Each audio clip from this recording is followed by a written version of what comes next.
with a lot of our clients.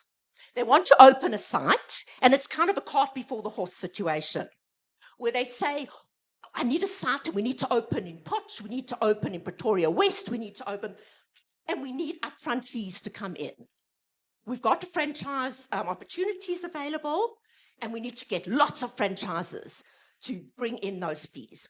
So what do? They tell their staff, the ops team, go find a good site. The ops person phones a few places, shopping centers, struck a good deal, without doing any of the back work, without doing any strategic planning. So Stephen, let me ask you this. You say that, I've heard you say, that 90% of site mistakes can be avoided. Now, what are the strategic building blocks that one needs to look at before selecting a site? Okay, Ilana, I think this is something we do on a daily basis. So where I would start to say is you need to have a plan. Okay. What I mean by a plan, I call it a location allocation strategy. It's a LAS, it's not a goal. It's a location allocation strategy. You know what that is you will have your existing stores. They all benchmarked by then. You need to know where they trade. So you will need a couple of things already in your mind before you look at any new site. You look at where you do well, like metro, rural, town, city. You need to understand the format that you have.